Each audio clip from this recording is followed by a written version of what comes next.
명패 정리를 부탁드리겠습니다. 예. 오늘 참마토론 참가팀을 확인하고 소개합니다. 먼저 참성팀입니다. 평평 챌린지의 세 분을 확인하겠습니다. 김정인님, 네, 이지안님, 네 반갑습니다. 문성아님, 네 반갑습니다. 이어서 반대 입장 코기토 팀의 세 분을 소개하겠습니다. 민승혁님, 네 반갑습니다. 안준현님, 임희봉님. 자, 오늘 토론 주제는 지난 6월 20일 워싱턴 한미 정상회의에서 공동성명에 담긴 한반도 비핵화와 북한 인권 개선입니다. 북한 인권을 비핵화 협상과 연계해서 다루는 입장과 비핵화 협상과 인권을 분리하자는 입장 두 가지 접근의 장단점에 대해서 찬반 입장을 바꾸어서 토론을 시작하겠습니다. 자, 제일 먼저 기조 연설이 있겠습니다. 입론자들은 가운데 있는 단상에 나오셔서 주어진 3분의 시간을 이용해서 입론을 하시면 되겠습니다. 먼저 평평 챌린지 측에서의 입론자 나오셔서 중앙연단에서 3분간 발표해 주시기 바랍니다.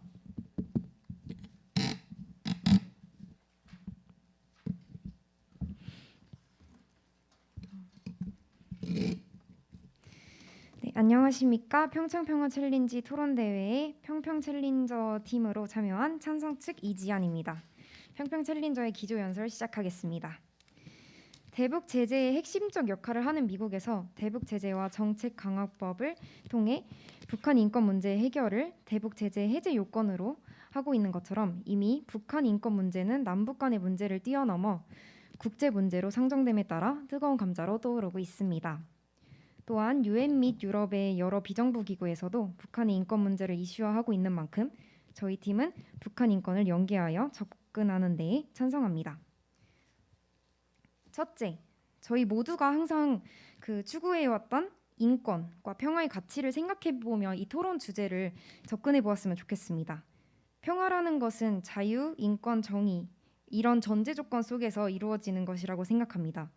그리고 저희뿐만 아니라 국제사회 모두가 동의하는 바로 국제의 보편 가치로서 인정받고 있습니다.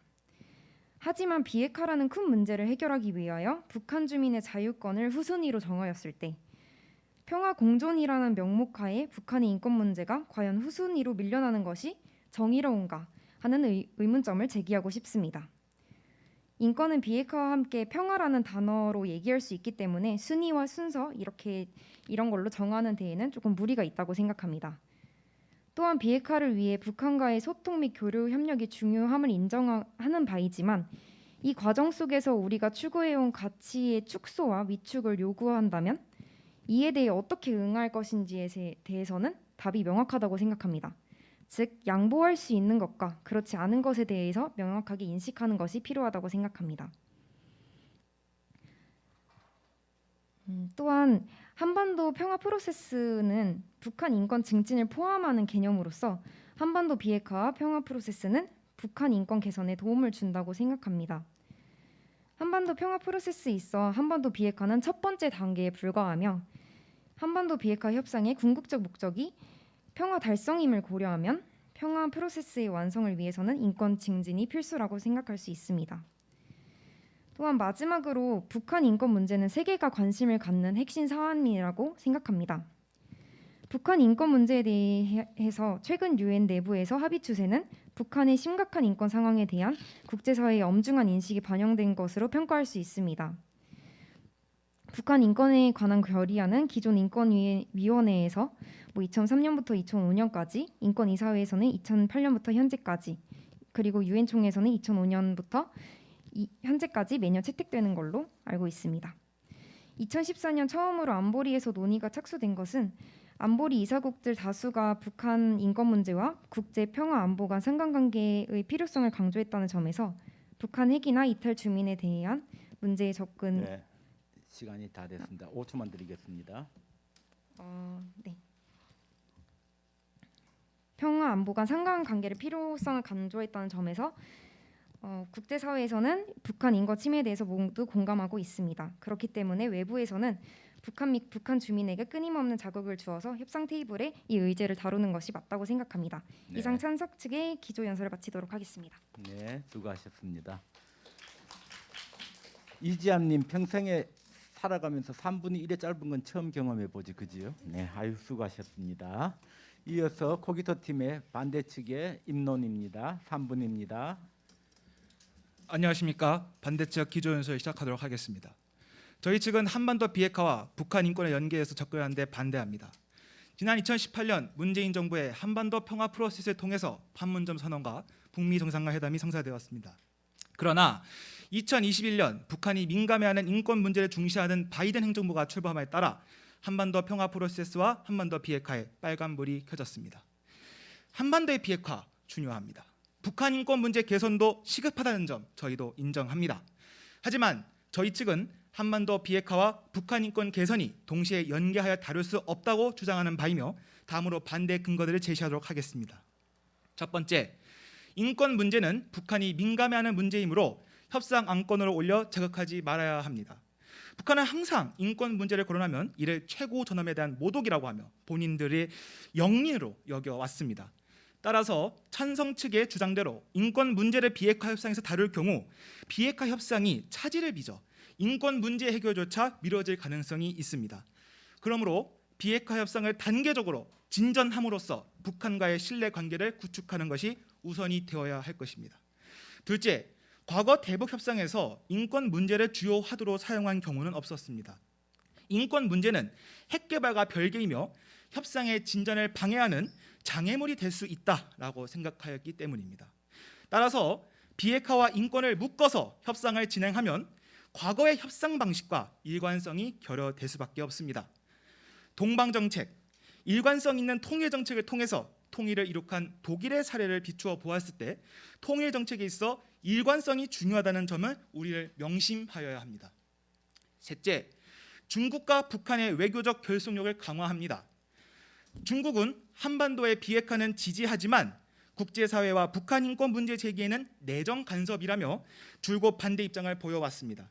따라서 비핵화 협상과 연계하여 북한 인권 문제를 다룰 경우 중국과 북한과의 외교적 결속력이 더욱 강화되어 이는 또 다른 냉전의 시발점이 될 염려가 있습니다. 마지막으로 네 번째, 인권 문제는 민간 투트랙을 활용하여야 합니다. 북한과의 비핵화 협상에서 직접적으로 인권 개선을 언급하면 북한이 반발하여 오히려 외부 정보의 유입을 통제할 수도 있습니다. 이 경우에 북한 주민들의 권리는 더욱 탄압됩니다. 따라서 우리는 민간의 협력이 필수적이라는 것을 말씀드리고 있습니다. 국제사회와의 협조를 통해서 북한과의 인권 문제에 지속적인 압박을 가하고 국내적으로는 북한 인권법상에 규정된 의무를 이행하는 이 민간 투트랙 전략을 활용해야 합니다. 따라서 저희 반대 측은 다음과 같은 이유들로 한반도 비핵화와 북한 인권을 연계해서 접근하는 것을 반대하는 바입니다. 경청해 주셔서 감사합니다. 네, 수고하셨습니다. 저희 지금 토론 대회 영어로는 토론이 디스커션이지만은 이 영어는 토론은 디베이트예요. 서로가 다른 의견을 가질 수가 있고 서로가 다른 입장을 가질 수가 있습니다. 그 입장이 되어서 해보는 거기 때문에 지금 중요한 거는 내 주장만 하지 마시고 상대방 주장 속에서의 반박할 수 있는 논거를 찾아내고 하는 작업입니다. 다음 라운드로 넘어가기 전에 1분간 자 지금 이제 작전 회의를 할 수 있는 시간을 드리겠습니다. 지금부터 1분입니다.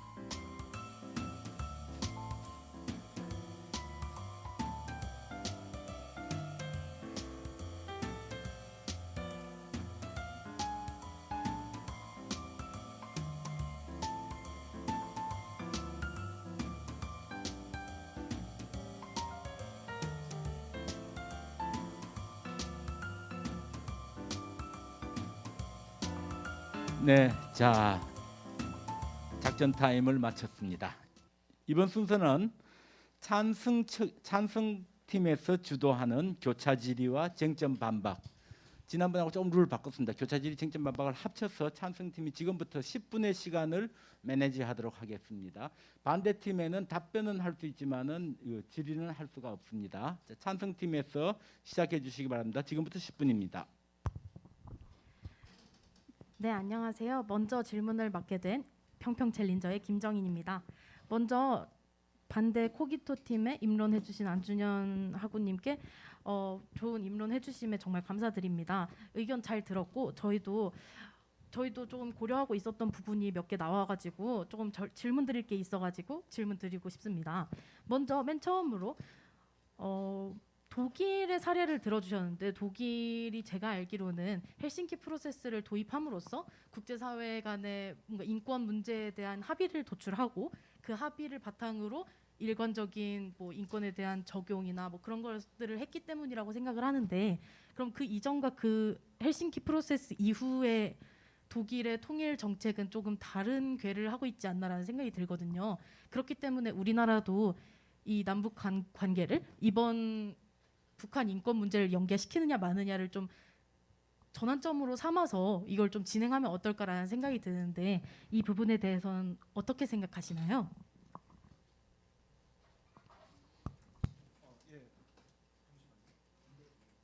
예, 알겠습니다. 네, 우선 질문 감사하고요.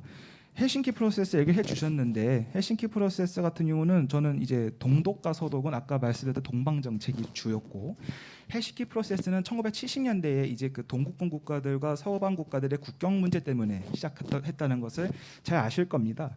근데 이제 헬싱키 프로세스에서 인권 얘기가 들어가는 바람에 이제 동국권이 인권이 뭐 개선됐다 이렇게 말씀해 주시는 것 같은데 당시 이런 분석도 있습니다. 이게 인권은 조금 뒷전이었고 원래의 주된 문제는 국경선 획정 문제가 가장 첫 번째였고 그리고 거기서 인권 개선이 되긴 했지만 당시 헬싱키 합의를 하면서도 당시 서방 국가들이 동방 국가들의 인권 문제 거론을 굉장히 내정 불간섭이라 생각하지 않도록 내정 간섭이라 생각하지 않도록 그렇게 최선을 다했다라는 분석도 있습니다. 그래서 이걸 동해선상에 보기는 어렵고요. 그리고 동방 정책을 아까 얘기를 해주셨는데 동방 정책의 경우에 처음에는 서독과 동독도 처음에 굉장히 공격적으로 인권 정책을 펼쳤었습니다. 근데 이제 동방 정책을 펼치면서 되게 유연하고 그런 인권 정책으로 변모를 했거든요. 그래서 그런 점에서 보았을 때는 헬싱키 프로세스와 동방 정책을 좀 별개로 봐야 되지 않나 그렇게 저는 생각을 합니다. 네, 답변 감사합니다. 인권 문제에 대한 이야기 잘 들었는데요. 그리고 또 제가 궁금했던 점은 중국과 북한이 더욱더 연결이 강화될 거라고 말씀을 해주셨잖아요. 인권 문제를 거론함으로써. 그런데 이 부분에 대해서 저희는 중국과 북한의 인권 문제는 사실 궤를 달리하지 않나라는 생각이 들거든요. 왜냐하면 중국 같은 경우에는 인정받고 있는 핵 보유 국가이고 이들이 가지고 있는 핵 같은 것도 다 검증이 되어 있고 뭐 조사 같은 걸 해도 잘 성실히 응하고 있고 그 자본주의 국가들 사이에서도 뭐 G2의 자리까지 올라가면서 수정주의라기보다는 좀 더 이 자본주의 체제와 뭐 미국이 세운 것들을 좀 수용하는 자세를 보이고 있는 상황에서 뭐 중국 같은 경우에는 북한과 조금 다르지 않나라는 생각이 계속 드는데 그럼 이 부분은 어떻게 해서 연결이 된다는 건지 혹시 설명 가능하실까요? 네, 저희가 반대측 세 번째 논거에서 말씀을 드렸는데요. 저희가 중국을 언급한 것은 중국과 북한과의 외교적 결속력이 강화되는데 저희가 생각하기에는 근데 이 경우에 중국과 북한의 외교적 결속력이 강화될 수 있다는 것이지 저희는 중국의 인권 문제와 북한의 인권 문제가 동일시된다, 같다라고 발언한 적은 없다라고 말씀을 드리고요. 저희가 우려하는 부분은 북한과 중국 간의 외교적 결속력이 강화되면 죄송합니다. 한국과 북한 그리고 미국과 북한 사이의 관계는 오히려 멀어지는 결과를 초래할 수 있게 되는 것이죠. 뿐만 아니라 중국은 현재 국제사회에서의 인권 문제 제기, 예컨대 뭐 위구르족의 탄압 문제라던가 홍콩 문제 혹은 이런 것들에 대한 국제사회의 언급에 대해서 내정 간섭이라고 가장 강하게 반발하는 국가 중에 하나입니다. 그럼 이 경우에 북한이 중국과의 외교적 결속력이 강화된다면 그만큼 저희가 바라는 방향과는 오히려 반대로 멀어지는 결과를 초래할 수 있다는 취지에서 말씀드린 것이었습니다. 저희도 중국의 문제에 대해서는 당연히 위구르족 탄압이나 인권 탄압 상황이 계속해서 일어난다는 것은 당연히 동의하고 있습니다. 하지만 이 부분에 대해서 코기토 팀이 말씀해 주시는 건 조금 미국과 한국을 한 팀으로 묶고 중국과 북한을 한 팀으로 묶는 편가르기가 아닌가라는 생각도 조금 드네요. 그리고 다음 것들을 말씀드리고 싶은데요. 미국에 대해서 조금 이야기를 해볼까 합니다. 저희는 미국이 코기토 팀에서 말씀하셨듯이 조 바이든 행정부가 들어서면서 인권이나 가치 외교를 조금 더 강화시킬 것이다. 뭐 예를 들자면 트럼프 행정부와는 다르게 말이죠. 이런 부분에 대해서 적극 동의하는 바입니다. 이 부분에 대해서 동의하신다면 더더욱 비핵화 협상의 테이블 당사자로서 앉아 있는 미국이 가치를 언급하지 않으면 협상에 응하지 않거나 혹은 그 수위를 조절하고자 하는 의지를 보일 것이라는 것을 혹시 어떻게 생각하시는지요? 죄송한데 질문을 그 핵심을 제가 파악을 못해서 혹시 한번 마지막으로 정리해 주실 수 있나요? 제가 한마디로 말씀드리자면 미국의 역할에 대해서는 어떻게 생각하시는지 여쭤보고 싶은 겁니다. 지금까지 코기토 팀이 말씀해 주신 것에 대해서 미국에 대한 언급은 없었던 것 같거든요. 맨 처음에 바이든 행정부의 집권 이외에는. 그런데 미국은 사실 남한과 북한만이 앉아 있는 테이블이 아니라 그 비핵화 협상 테이블에 다 같이 앉아 있고 그 부분에 대해서 미국은 당연히 발언권이 있고 그 발언권을 어떻게 활용할지를 저희가 뭐 사실 북한보다는 남한이 더욱더 노력해야 하는 바라고 생각하는데요. 그 부분에 대해서 어떻게 생각하시는지 여쭤보고 싶습니다. 근데 저희도 물론 비핵화 협상에서나 혹은 북한 인권 문제를 다루는 데 있어서 미국의 역할이 굉장히 중요하다라고 생각을 합니다. 다만 제가 역으로 여쭙고 싶은 것은 제가 답변을 나중에 해주셔도 되겠지만 그러니까 미국이 반드시 비핵화와 연계를 해서 북한 인권과 이걸 같이 연계를 해야 한다라고 명시적으로 밝힌 경우가 있었나요? 저희는 아직 그걸 찾아보지 못했고 무엇보다 북한 인권 문제 중요하죠. 그거를 중점적인 가치로 두고 인권 외교를 펼치겠다. 저희도 동의합니다. 다만 그것을 이유로 남한과 북한과 미국이 비핵화 협상을 할 때 북한 인권 문제를 연계해야 한다?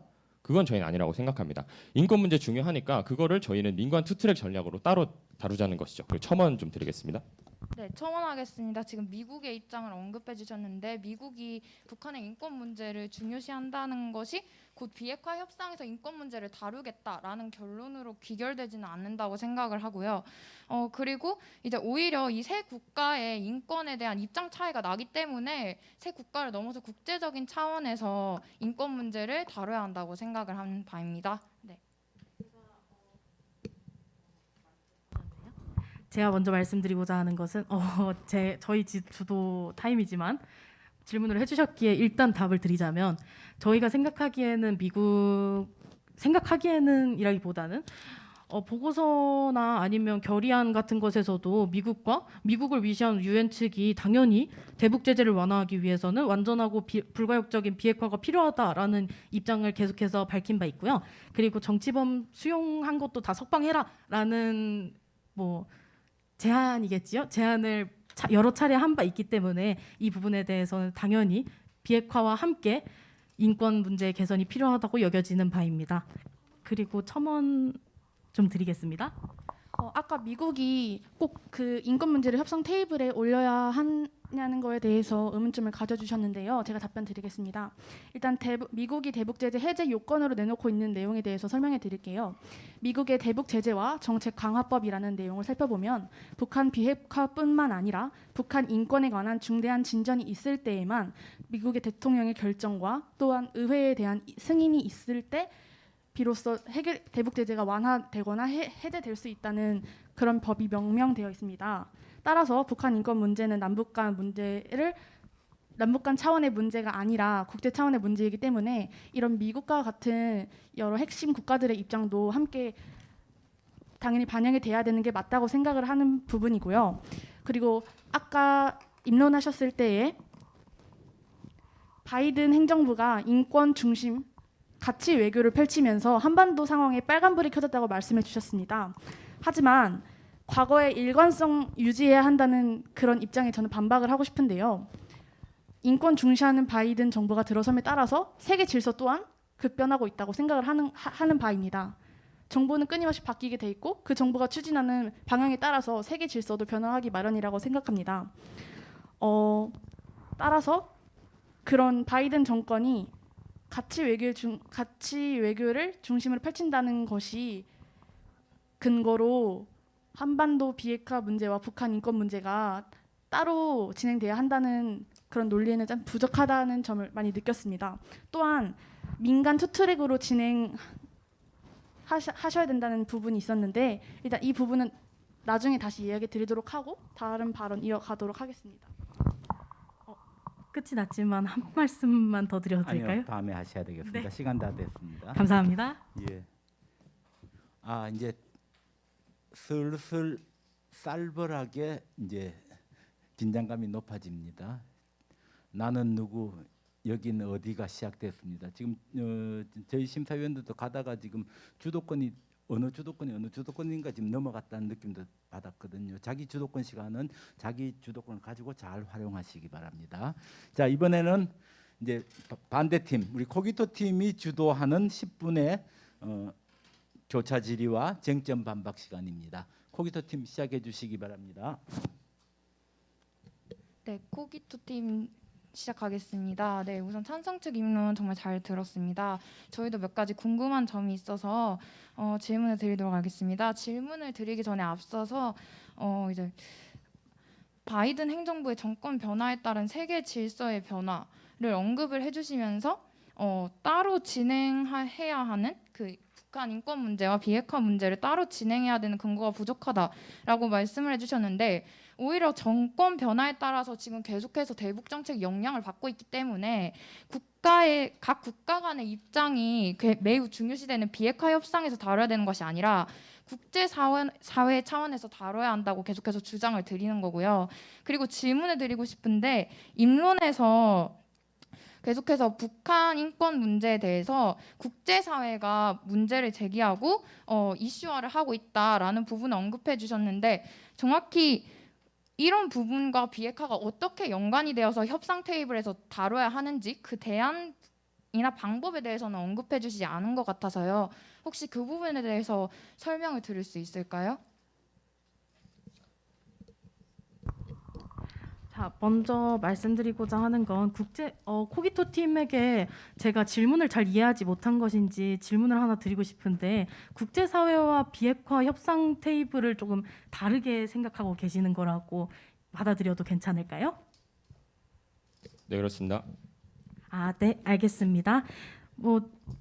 저희는 당연히도 코기토 팀에서 중국을 발언해 주신 건 당연히 중국이 강대국이기 때문이겠지요. 그런 것들을 생각하면서 수정주의 국가라서 그럴 수도 있고 사회주의 국가라서 그럴 수도 있고 이렇게 말씀하실 수도 있겠지만 저희는 당연히 당사자인 비핵화 협상 테이블에 앉아 있는 미국을 더욱더 중요시해야 된다라는 생각과 함께 미국은 당연히 평판을 중요시하는 나라가 아니겠습니까?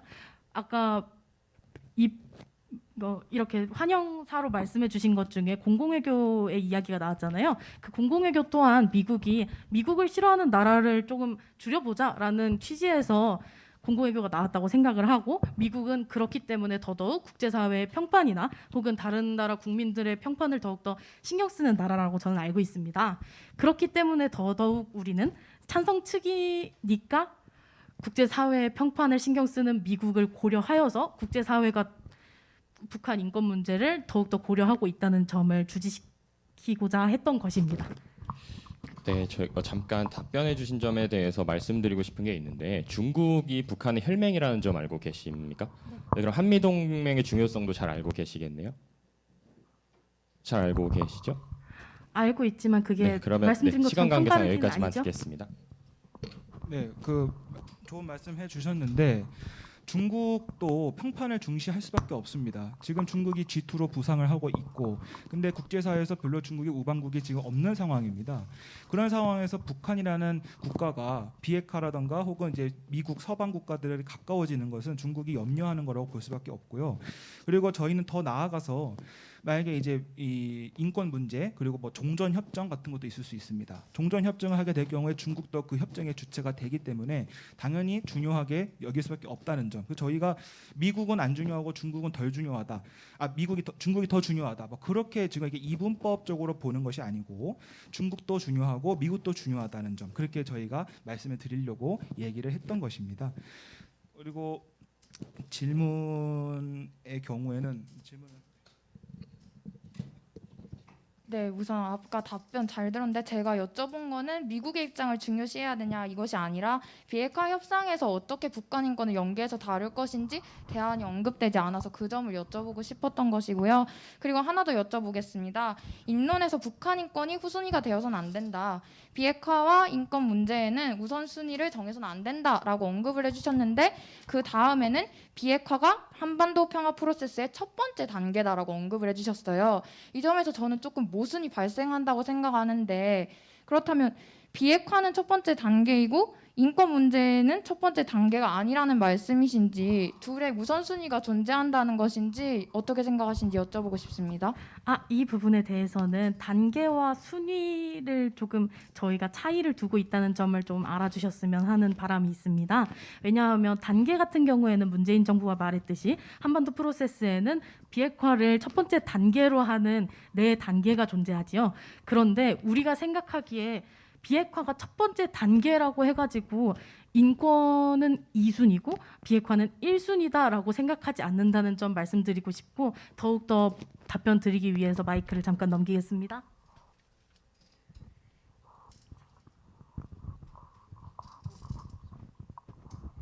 네, 일단 질문 주신 거 아까 전에 그 해결 방안에 대해서 질문을 주셨었는데 그거에 대해서 답변을 드리겠습니다.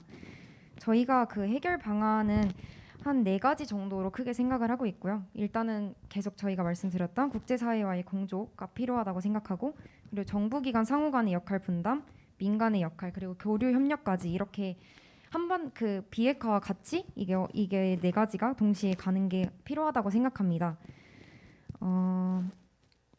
대표적으로 교류 협력을 하나 일단은 먼저 한국의 입장에서 말씀을 드리자면 뭐 여러 학문의 분야를 뭐 알려주면서 새로운 영역이 있으면 알려주고 그리고 사실상 이제 북한에서는 이제 법치주의가 제대로 작동되지 않고 있는데 그거 실질적인 법치주의 이런 학문 분야를 이제 교류함으로써 죄송한데 조금만 핵심 간추려서 말씀해 주실 수 있나요? 저희가 시간이 좀 부족해서 죄송합니다. 감사합니다.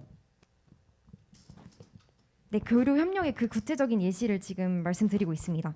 그래서 정신에 부합토록 그런 실질적인 법치주의를 이제 개선을 도와주는 그런 중장기적인 프로젝트 이런 것도 해결 방안의 하나로 생각을 하고 있습니다. 네, 감사합니다. 저희가 인론 관련해서 질문을 좀 드리고 싶은데요. 비핵화를 위해 북한 주민들의 자유권을 미루는 것이 정당하지 않다라고 말씀을 해주셨습니다. 근데 저희가 생각하기엔 비핵화 협상에서 북한 인권 문제를 여지껏 제기해오지 않다가 갑자기 인권 문제를 언급을 하면 북한의 상당히 강력한 반발을 살 것이라고 생각을 하는데 이것이 어떻게 남북 간의 또는 북미 간의 신뢰관계를 구축할 수 있을 것인지 오히려 기존의 신뢰관계를 파괴시킬 수 있는 것이 아닌가 저희는 이렇게 생각을 하는데 어떻게 이 반발을 무마하실 생각이신지 여쭙고 싶습니다. 이 부분에 대해서는 북한 체제 특성상 독재 국가 체제이고 수령 중심으로 국가가 운영되고 있다는 점에서 북한이 인권 문제를 제기하였을 때 이 부분에 대해서 민감하게 받아들일 수 있다는 점은 충분히 인정합니다. 하지만 그럼에도 불구하고 치밀하게 파고들고 갈등을 겪더라도 그 갈등을 피하는 것이 아니라 치열한 접전 끝에 새로운 결론을 도출할 수 있도록 하는 방안이 옳은 방안이라고 생각을 하고 있습니다. 궁극적으로 한반도 평화와 한반도 통일을 달성하기 위해서는 한반도 비핵화와 북한 인권 문제가 동시에 해결이 돼야 된다고 생각을 하고 있는데 그 해결 과정에서 하나의 갈등이라도 겪지 않은 건 불가능하다고 생각을 하기 때문에 이러한 발언을 드리고요. 아까 전에 답변 드리지 못했던 질문에도 잠깐 답변 드리고 싶은데 왜 국제사회가 북한 인권 문제를 한반도 비핵화 문제에 합쳐서 이렇게 연계해야 되는지에 대해서 말해보자면 북한은 절대 자체적으로 국가 내부적으로 스스로 인권 문제를 해결할 수 없습니다. 누차 들었던 것처럼 북한은 전제적 독재 체제로 인류 세계의 반퇴행적인 이념에 의한 체제입니다. 우리가 한 문제나 정권의 문제를 바라볼 때에는 그 국제 흐름을 잘 살펴봐야 된다고 생각을 하는데 현재 인권과 자유, 인간 존엄성이 중시되고 있는 민주주의가 세계 전반적인 흐름이라는 것을 고려할 때에는 반드시 인권 문제를 꼭 짚고 넘어가야 한다는 것이라 생각을 하고 비핵화 문제와 인권 문제는 그러한 점에서 깊게 관련이 있다고 생각을 합니다. 네, 좋은 답변 감사한데요. 비핵화에서 가장 중요한 게 검증이죠. 근데 검증을 하려다가 인권 문제 같은 거를 얘기해서 북한이 또 반발을 해서 그동안 해왔던 비핵화 논의가 완전히 다 무산되는 경우에는 이걸 어떻게 대책을 마련하실지 궁금하고요. 그리고 북한이 인권 문제 해결을 할 능력이 없다라고 말씀을 해주셨는데 북한도 유엔 인권조사위원회나 그런 권고에 따라서 장애인 인권이나 여성 인권에 대해서는 신장을 하였고 2009년 북한 헌법에도 인권이라는 단어가 새로 들어갔다는 점도 잘 알고 계셨으면 좋겠다고 말씀드리고 싶습니다. 그리고 또 혹시 그리고 계속 말씀해주신 내용을 보면 지금 비핵화 협상에서 인권 문제를 다루는 게 아니라 국제사회의 공조가 중요하다. 국제사회 차원에서 인권 문제에 대해서 계속해서 이슈를 제기하고 있기 때문에 다뤄야 한다라는 논지로 들리거든요. 저희 측은 정확히 어떻게 비핵화 협상에서 북한 인권을 연계해서 다룰 것인지 그것에 대해서 계속 꾸준히 질문을 드리고 있었다는 점 알아주셨으면 좋겠습니다. 네, 그다음에 아까 비핵화 협상의 주체가 남북미가 아니라고 하신 것 같은데 혹시 비핵화 협상의 주체가 누구라고 생각하십니까? 혹시 제가 잘못 들은 거면 정정해 주셔도 좋겠습니다. 저희는 남북미가 당사자라는 말씀을 드린 것 같은데 혹시 어떻게 아까 들으셨을지. 남북미가 당사자라는 걸 역으로 질문하시면서 국제사회를 자, 언급하신 것 같아서 제가 이렇게 질문 여기까지에서 드렸습니다. 잠시 중지하고요. 다음 시간을 이용해야 될 것 같습니다. 10분 시간이 다 갔습니다. 다들 수고하셨습니다. 지금부터 1분 시간 드릴 테니까요. 2라운드를 들어가기 전에 다시 한 번 더 추가 질의, 추가 쟁점 정리들 팀별로 1분간 시간 드리겠습니다. 지금부터 1분입니다.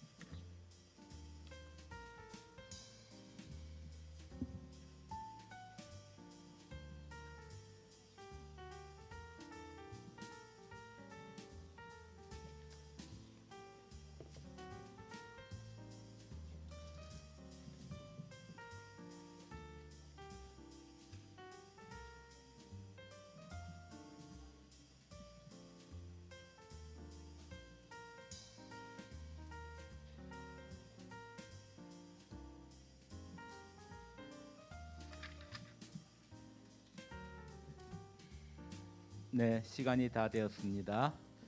자, 전부 다 양팀 세 분, 6분 다 펜 잠깐 놓으시고요. 길게 심호흡 한번 하세요. 자, 심호흡 한번 하고 앞에 있는 물 한 모금 하시고요. 자, 물도 한 모금 하시고 심호흡 한번 하시고요. 양측 다 너무 긴장돼 있어요.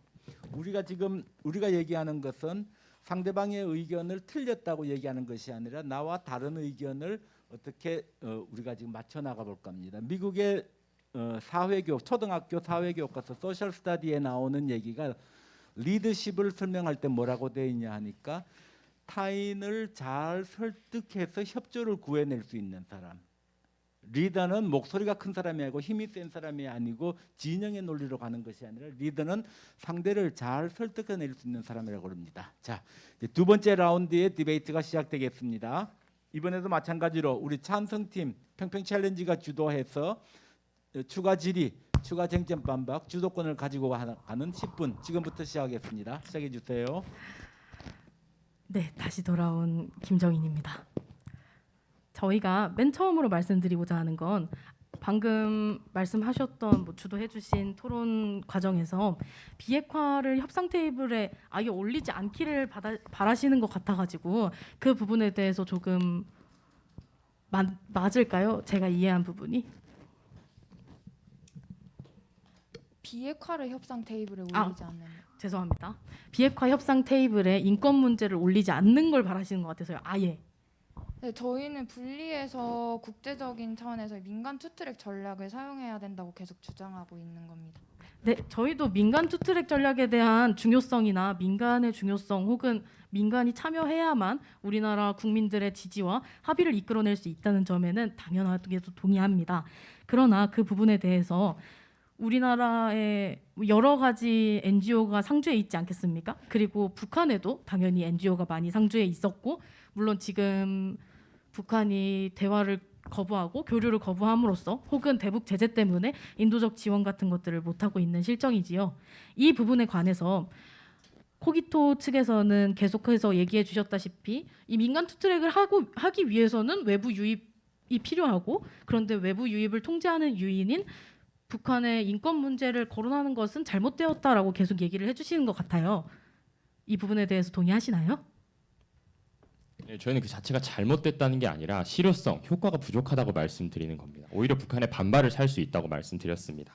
네, 그러면 그 반발을 살 수 있다는 부분에서 사실 저희가 생각하기에는 인권 문제를 지금까지 다루지 않았기 때문에 이제는 앞으로도 다루지 말아야 되고, 그리고 효과가 없기 때문에 다루지 말아야 한다라는 것 자체는 인권을 조금 보편적 가치라기보다는 인권은 조금 미뤄둬도 되는 과제라고 생각하시는 게 아닌가 하는 의문이 조금 들기도 하고요. 그리고 저희가 조금 더 구체적으로 말씀드리고자 하는 해결책을 아까 이지한 하구가 말씀을 드리긴 하였지만 조금 더 말씀드리자면, 저희는 비핵화와 인권 문제를 같이 해야만 미국의 동의를 얻어서 비핵화와 함께 대북 제재를 조금 완화시키는 방향으로 갈 수 있다고 생각을 하고, 그 부분이 있기 때문에 더욱더 교류를 할 수 있고 민간 투트랙도 교류가 가능해야지 할 수 있지 않겠습니까?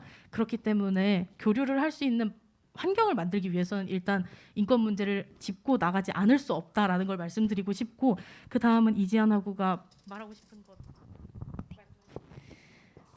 아까 전에 그 질의응답 시간에서 그 안준현 하구가 말씀해 주셨던 것처럼 뭐 북한이 장애인과 여성에 관련된 그런 뭐 규약을 뭐 체결하고 뭐 조약 체결한다고 이제 말씀을 해주셨습니다. 근데 이제 이 규범 같은 경우에는 이제 국제적으로 그 규범을 따라야 하는 그 의무가 없지. 사실 이제 그런 규범을 이제 지키지 않으면 비난을 받는 거지 법적인 제재를 받지는 않는다고 알고 있습니다. 그래서 만약에 이 규범을 그리고 지켰더라면, 이게 의무가 아니어도 규범을 지켰더라면 이런 인권 문제가 북한에서는 애초에 나오지 않았을 거라고 이제 생각이 듭니다. 그리고 입론에서 그 첫 번째 근거로 인권에 대해서 북한이 굉장히 이제 예민한 문제로 받아들이고 있고, 그래서 이 인권 문제를 거론을 하면 최고 존엄에 대한 모독으로 이제 정치적으로 이제 받아들인다라고 이제 말씀을 해주셨는데, 그래서 따라서 신뢰 구축이 우선이 돼야 한다고 이제 말씀을 해주셨습니다. 이거에 대해서 이제 구체적인 그런 방안이 있는지 그 질문 드리고 싶습니다. 네, 우선 먼저 첫 번째 그 질문에 답변을 드리겠습니다.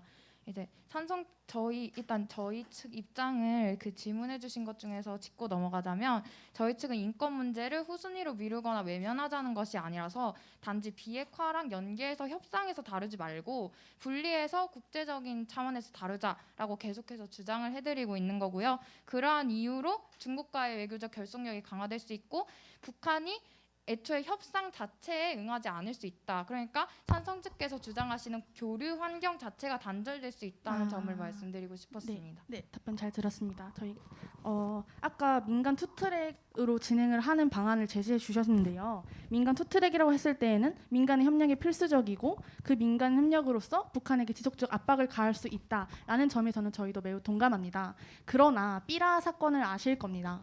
정부 차원에서는 삐라를 북한에 살포하는 것을 금지해놓고 있지만 여러 인권 단체에서는 자체적으로 삐라를 북한에 보내는 경우도 많았습니다. 그리고 이러한 행위에 대해서 북한은 매우 극심하게 분노를 표출한 적이 있었고요. 이러한 점에서는 이런 사례는 어떻게 생각하시는지 궁금하고요. 아까 장애인과 여성에 관한 그런 그 차별 금지 규범 등에 북한이 가입하였다고 말을 해주셨는데, 실제 탈북민의 증언에 따른 사례를 제가 하나 소개해드리고 싶습니다. 북한의 정치범 수용소를 잘 아실 겁니다. 거기 요독 수용소라는 곳이 있는데, 거기서 한 여성이 거기 경비원과 성관계를 가져 임신을 하고 아이를 낳자 그 아이는 바닥에 던져 죽여버리고 그 여성의 성기에는 막대기를 꽂아 살해했다는 그런 증언을 제가 서울 인권 평화를 위한 인권 다지기라는 보고서에서 확인한 바 있었습니다. 실제로 이러한 내용을 북한인권조사위원회에서도 잘 파악을 하고 있고 이러한 내용을 합쳐서 북한이 내부적으로 인권 유린과 탄압이 심각한 상태라는 것을 잘 알고 있는 상황인데 북한이 그런 규범에 가입하거나 동의하고 있다는 점이 과연 북한이 그거를 잘 준수할 수 있을지까지 이어질 수 있을지에 대한 의문이 듭니다. 여기에 대해서는 어떻게 생각하시는지 답변 듣고 싶습니다. 네, 우선 삐라 살포, 그러니까 대북전단 살포 금지법을 말씀해 주신 것 같은데요. 이거는 아무래도 남한 어떤 38선의 특수성을 고려를 해주셔야 한다고 저는 생각합니다.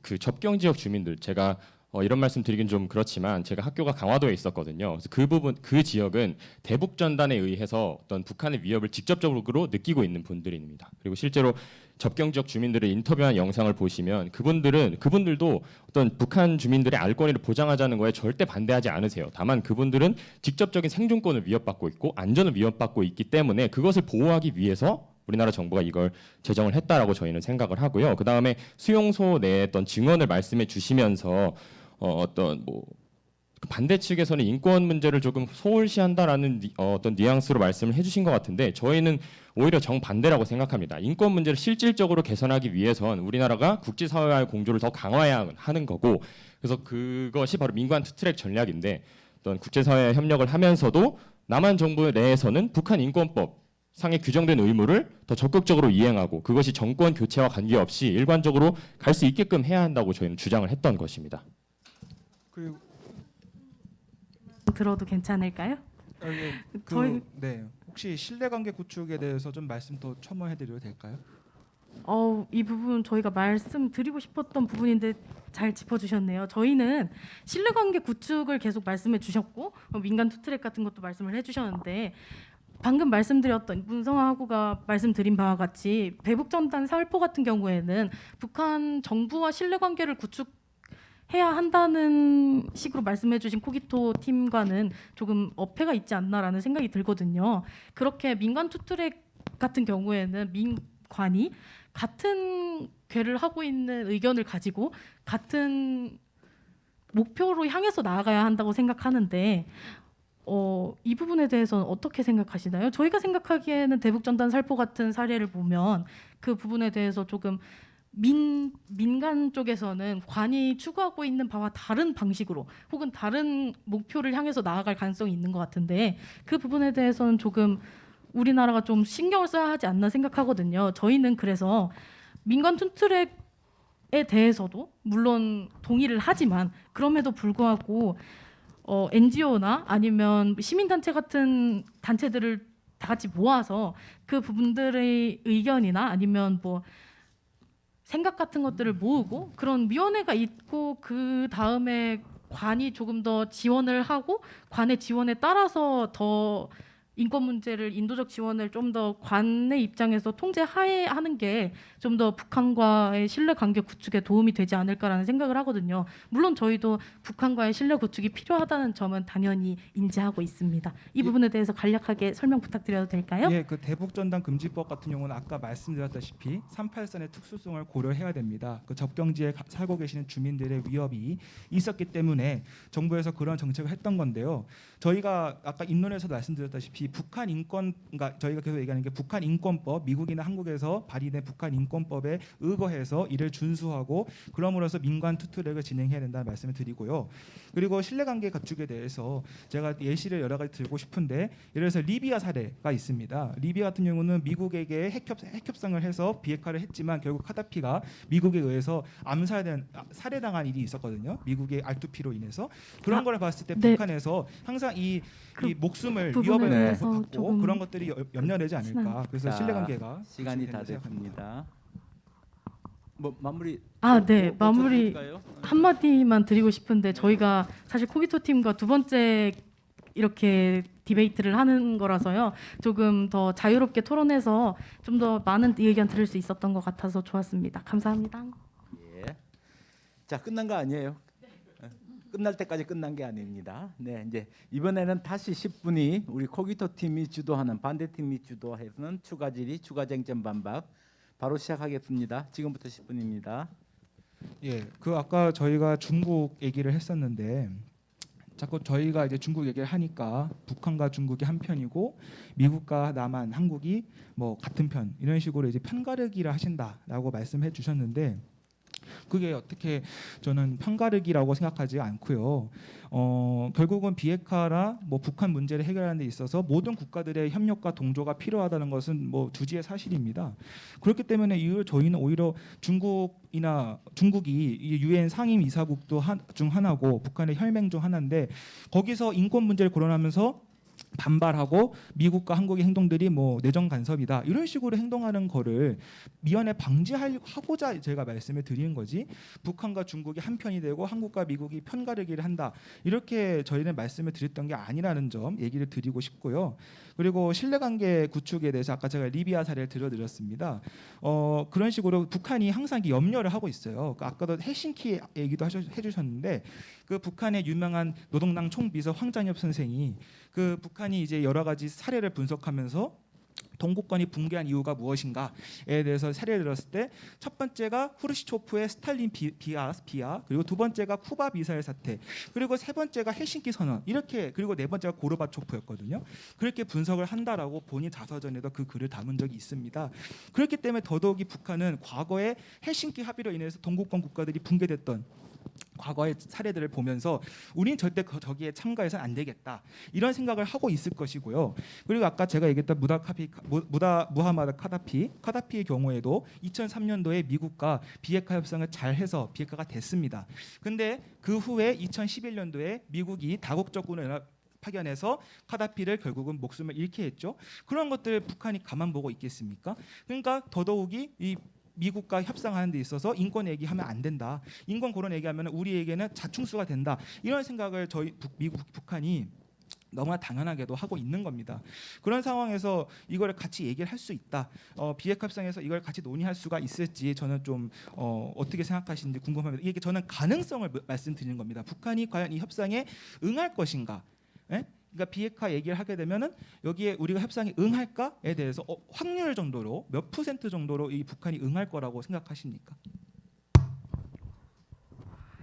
제가 생각하기에는 앞서 코기토 팀에서 말씀해주신 것처럼 일관성에 대해서 조금 말씀을 드리고 싶은데요. 지금까지 일관적으로 뭐 저희가 북한- 질문해드린 데에서 답변해 주시기 바랍니다. 답변의 기초라고 시간 말씀드리고 관계가 싶습니다. 좀 있어가지고 네. 그래서 인권 문제를 거론하지 않고서 합의에 응한 적이 몇 번이냐라고 정확히 말씀은 못 드리겠지만 100%는 아니라고 생각하거든요. 당연히 인권 문제를 같이 거론했을 때도 100%는 아닙니다. 하지만 도전해보지 않고 확률을 농언하는 것이 과연 실효성이 있을까요? 이거 자체가? 이 질문 자체가? 저는 이 부분에 대해서 조금 회의적인 입장을 취하고 싶습니다.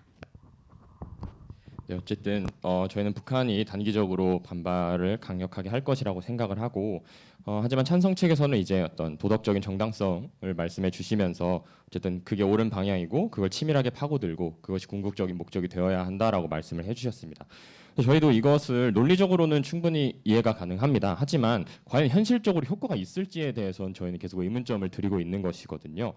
그러니까 결국 북한이 어떤 협상에 등장을 하려면 뭐 코로나가 종식이 된 이후에도 어떤 대북 제재로 인해서 북한이 국가 존립 위기를 맞게 되면 북한이 어떤 행위를 하는 주된 요인은 경제적 요인이니까요.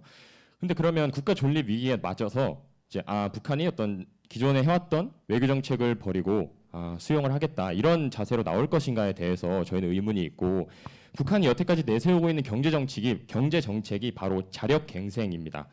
북한과 중국 간의 교역, 해상 밀무역 등의 수단으로 어떻게든 외부의 도움을 받지 않고 자생적으로 살아가고자 하는 그런 국가를 만들고자 한 것이죠. 이 정책은 북한이 1950년대부터 주장해 온 것이고 실제로 김일성, 김정일, 김정은 모두 북한 주민들에게 이 밥에 고깃국을 먹이겠다라고 했고 그 방법이 자력갱생이라고 2019년에 김정은이 밝힌 바가 있습니다.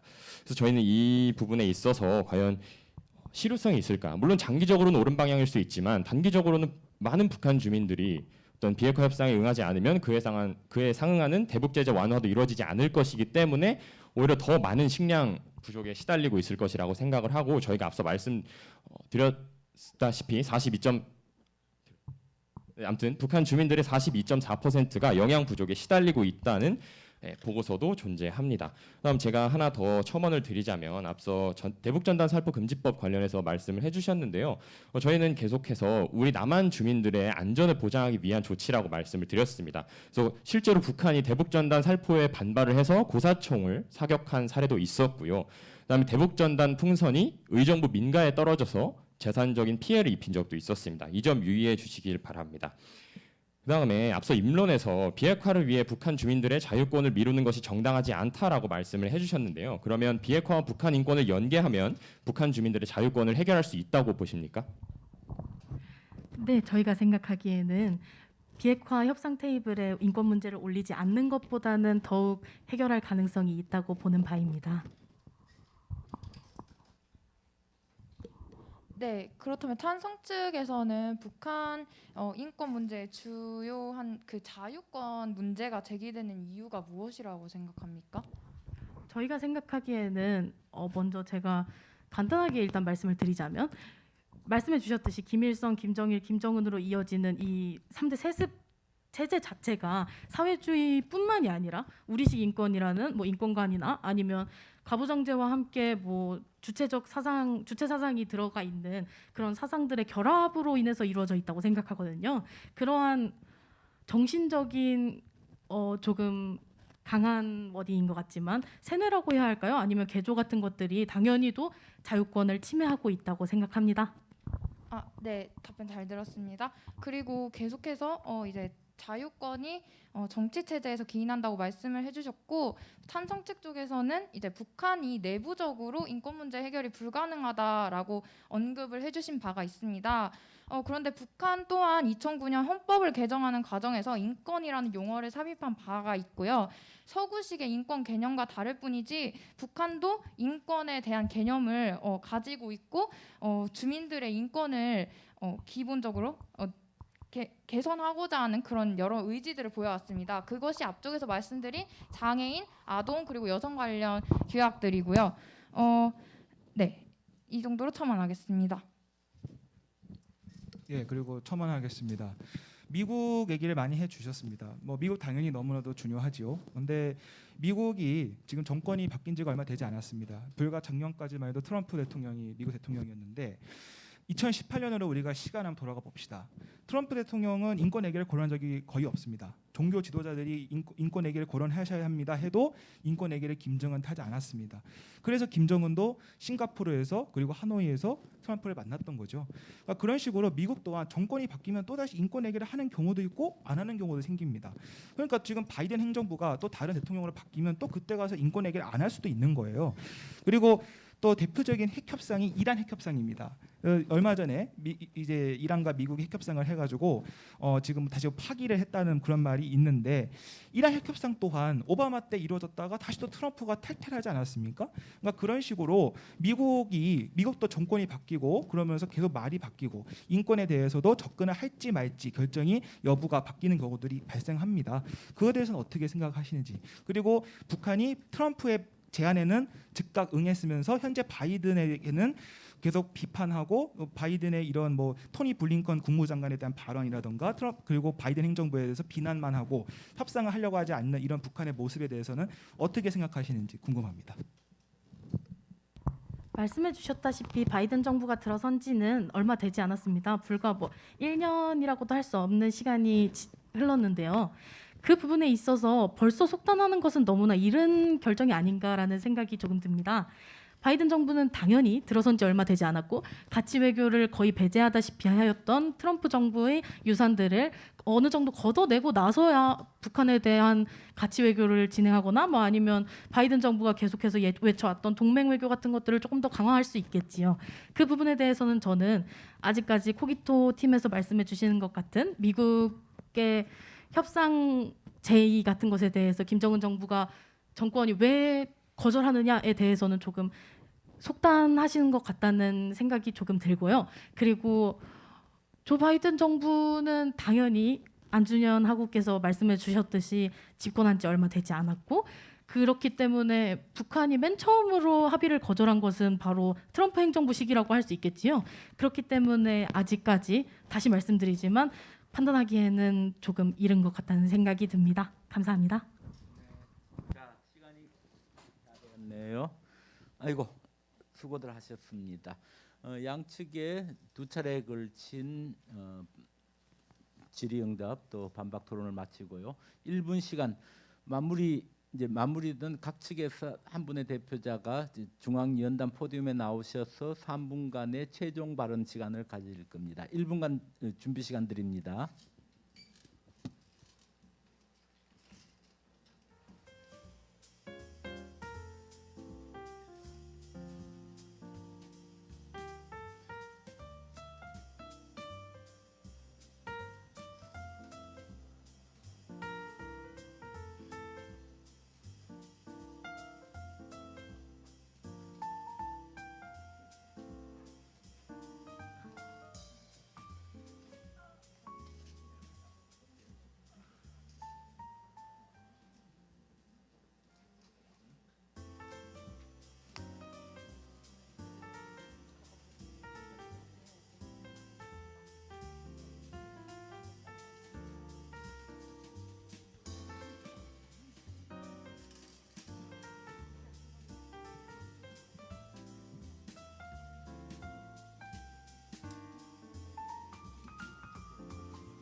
네, 자 이제 찬성팀에서 나와서 최종 발언 주어진 시간은 3분입니다. 발표해 주십시오.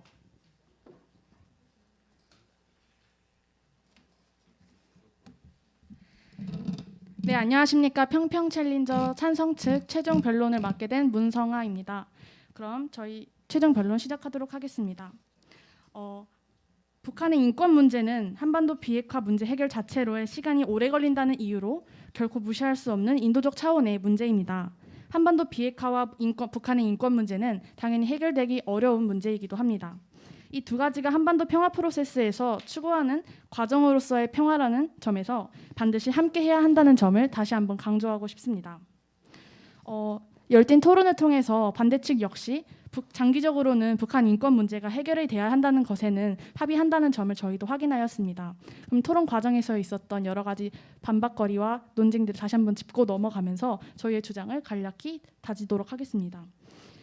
더 이상 과거의 일관성을 유지할 수 없다는 입장에 대해서는 북한의 예민한 곳을 건드리는 것을 염려하여 우리가 추구하는 자유, 민주주의, 인권 등의 가치를 포기하는 것은 다 바람직한 방향이 아니라는 점을 말씀드리고 싶습니다. 또한 북한 핵이 전 세계의 안보 위협이 되고 있다는 점에서 비핵화가 되면 북한 핵이 전 세계 안보 위협이 되고 있다는 점에서 국제적인 문제이고, 또한 북한 인권 문제가 여러 가지 측면이 있지만 분명히 한반도의 핵 문제로 인해서 북한 핵 문제로 인해서 경제 제재를 받고 있는 이러한 상황에서 이어지는 북한 주민에 대한 인권 침해가 있다는 점을 고려할 때에 한반도 비핵화 문제는 북한 인권 주민의 문제와 긴밀하게 연계되어 있다고 생각을 합니다. 따라서 저희는 여러 가지 쟁점을 다시 정리하면서 한반도 비핵화 문제와 북한 인권 문제는 연계하여 해결해야 한다는 점에 찬성하는 바입니다. 들어주셔서 감사합니다. 네, 수고하셨습니다. 자, 반대 측의 최종 변론입니다. 네, 지금부터 3분입니다. 네, 반대 측 최종 발언 시작하겠습니다. 앞서 저희 논의 과정에서 다뤄졌던 쟁점들 요약하면서 결론 마치도록 하겠습니다. 우선 앞서 북한의 자유권 문제가 체제의 구조에서 기인하고 비핵화 협상에서 이를 다룸으로써 해결할 수 있다는 주장을 펼쳐주셨는데요. 저희는 이 이야기를 듣고 그러면 자유권 문제를 해결하기 위해선 비핵화 협상에서 어떤 북한의 체제 자체를 변화시켜야 한다는 주장을 다루자고 하셨던 것인지 저희는 이것이 쟁점에서 벗어난 것이 아닌가라는 생각이 들었습니다. 다음 두 번째로 탈북자 북송 문제 심각하고 해결이 불가능하다고. 그러니까 중국과 북한의 외교적 결속력이 강화되면 현재 중국에서 일어나고 있는 탈북자 강제 북송 문제를 더욱더 해결하기가 어려워집니다. 이 부분도 분명 북한 주민들의 인권 문제와 직접적인 연관이 있다고 보여집니다. 다음 세 번째로 찬성 측은 지속적으로 이 비핵화 협상에서 어떻게 북한 인권과 비핵화를 연계시켜서 다룰 것인지 구체적인 방안을 아직 제시해 주시지 않으셨습니다. 다음으로 저희도 인권 문제 중요하다는 거 인정합니다. 외면하자는 거 결코 아닙니다. 오히려 북한의 반발이 강해진다는 것이죠. 비핵화 협상에서 인권 문제를 제기한다면. 다음으로 인권 개념, 북한이 생각하는 우리식 인권 개념과 남한과 미국이 생각하는 인권 개념이 다르므로 저희는 오히려 이걸 인권 문제를 비핵화 협상에서 제기하는 것이 오히려 협상에 더 차질을 빚을 수 있을 것이다라고 생각을 합니다. 다음 마지막으로 찬성 측에서 반대 측이 자유, 정의, 인권을 포기하자고 하는 것이라고 지속적으로 주장을 해주셨는데요. 저희는 그것이 아니라 국제사회와의 공조를 더욱더 강화해서 저희가 생각하는 소중한 가치들을 더 적극적으로 그리고 실질적으로 보호하자는 것이었습니다. 그렇다면 여태까지 미국과 북한이 비핵화 협상에서 인권 문제를 다루지 않았는데 그럼 이것은 30년간 남한과 미국이 이 가치를 포기해왔다는 것인가요? 저희는 그렇게 생각이 되지 않습니다. 마지막으로 저희 반대측 주장 정리하면서 결론 마치도록 하겠습니다. 첫째, 인권은 북한이 가장 강하게 또 민감하게 반응하는 문제입니다. 북한과 협상을 해야 하는 이상 그들의 입장을 고려해야 하는 것은 불가피합니다. 둘째, 과거 대북 협상에서 인권 문제를 제기한 적이 없었으므로 그 일관성을 유지해야 합니다. 인권 문제를 갑자기 비핵화 협상에서 제기하는 것은 북한이 그 정치적 의도를 강하게 의심할 수밖에 없습니다. 셋째, 북한 인권과 비핵화를 연계하여 다루는 것은 북한과 중국 간의 외교적 결속력을 높일 수 있습니다. 그리고 이는 중국이 국제사회의 인권 문제 제기에 내정 간섭이라고 가장 강하게 반발하는 국가라는 점에서 더욱더 그러합니다. 마지막으로 북한 인권 문제의 경우 북한을 자극하지 않으면서도 실질적인 개선을 도모할 수 있는 민관 투트랙 전략이 가장 효과적인 전략이라고 생각합니다. 이상의 4가지 근거를 들어 저희 반대 측은 비핵화와 북한 인권을 연계해서 접근하지 말아야 한다고 주장하는 바입니다. 감사합니다. 네, 수고하셨습니다. 자, 긴 시간을 다 마쳤네요. 수고해 주신 우리 팽팽 챌린지 또 고기투 팀을 위해서 큰 박수 한번 부탁드립니다. 자, 이어서 이제 심사평을 듣는 시간입니다. 심사 결과까지가 드러나지 않도록 평은 마지막에 하는 걸로. 죄송합니다. 조직위원장한테 제가 지적사항을 받았습니다. 평을 얘기하게 되면 그 자체가 또 다른 팁이 되기 때문에 일단 평은 한목에 모아서 하는 걸로 하고, 그러면 지금 시각이 2시 40분. 원래 계획은 10분간 쉬게 되어 있는데 5분은 비인간적이고 인권을 생각해서 6분 시간 드리겠습니다. 2시 46분에 2차 준결승 시작하도록 하겠습니다. 수고하셨습니다.